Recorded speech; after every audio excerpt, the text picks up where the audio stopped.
നമസ്കാരം. പ്രവാസി മലയാളിയിലേക്ക് എല്ലാവർക്കും സ്വാഗതം. കേരളത്തിന്റെ സ്ഥിതി അതീവ ഗുരുതരമാണെന്നുള്ള സൂചനകളാണ് കഴിഞ്ഞ ദിവസങ്ങളിൽ മുതൽ വ്യക്തമായി തന്നെ മനസ്സിലാക്കാനാവുക. പ്രത്യേകിച്ച് പ്രവാസികളായി നിങ്ങൾ നാട്ടിലേക്ക് വരുമ്പോൾ കുറച്ചധികം ബുദ്ധിമുട്ടുകൾ ഇവിടെയുള്ളവർക്കും അതുപോലെ തന്നെ പ്രവാസികളടക്കമുള്ളവർ നേരിടുകയും ചെയ്തിരുന്നു. സർക്കാർ ഇടപെടലുകൾ കൃത്യമായി തന്നെ ആദ്യഘട്ടങ്ങളിൽ നടന്നുവെങ്കിലും പിന്നീട് സർക്കാർ സ്വീകരിച്ച ചില മാനദണ്ഡങ്ങൾ, പ്രത്യേകിച്ച് ക്വാറന്റൈനുമായി ബന്ധപ്പെട്ട മാനദണ്ഡങ്ങൾ വളരെയധികം തലവേദന സൃഷ്ടിക്കുകയും ചെയ്തു. ഇപ്പോൾ കൂടുതൽ വ്യക്തതയുമായി മുഖ്യമന്ത്രി തന്നെ നേരിട്ടെത്തിയിരിക്കുന്നു. ക്വാറന്റൈൻ സൗകര്യമുള്ള വീട്ടിൽ പോകാം, സ്വന്തം വാഹനങ്ങളിലോ ടാക്സികളിലോ വീട്ടിലേക്ക് മടങ്ങാമെന്നൊക്കെ മുഖ്യമന്ത്രി ഇന്ന് വ്യക്തമാക്കിയിരിക്കുകയാണ്. വീട്ടിൽ എത്തുന്നത് പോലീസ് ഉറപ്പാക്കുമെന്നും വീട്ടിലെ സൗകര്യം ഉറപ്പാക്കേണ്ടത് തദ്ദേശ സ്ഥാപനങ്ങളാണെന്ന് മുഖ്യമന്ത്രി വ്യക്തമാക്കി കഴിഞ്ഞു. വീട്ടിലെ ക്വാറന്റൈൻ ലംഘിച്ചാൽ നടപടി ഉണ്ടാകുമെന്നും മുഖ്യമന്ത്രി പറഞ്ഞു. അതുമാത്രമല്ല, വീട്ടിൽ സൗകര്യം ഇല്ല എങ്കിൽ സർക്കാർ ക്വാറന്റൈൻ കേന്ദ്രങ്ങൾ ഉപയോഗിക്കാവുന്നതാണെന്നും മുഖ്യമന്ത്രി വ്യക്തമാക്കി.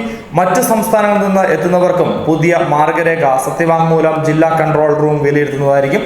സംസ്ഥാനത്ത് പ്രവേശിക്കുന്നത് കളക്ടറെ അറിയിച്ചേ തീരൂ.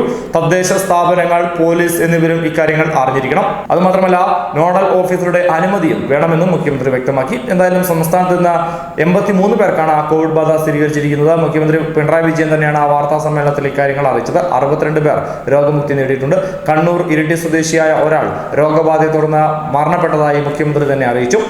തൃശൂർ ജില്ലയിൽ 25ഉം പാലക്കാട് ജില്ലയിൽ ഒരാളും, മലപ്പുറത്ത് 10 പേരും, കാസർഗോഡ് ജില്ലയിൽ 10 പേരും, കൊല്ലം ജില്ലയിൽ 8 പേരും, കണ്ണൂർ 7, പത്തനംതിട്ട 5, എറണാകുളം 2, കോട്ടയം 2, കോഴിക്കോട് 1 എന്നിങ്ങനെയാണ് ഇന്ന് രോഗം സ്ഥിരീകരിച്ചവരുടെ കണക്കുകൾ.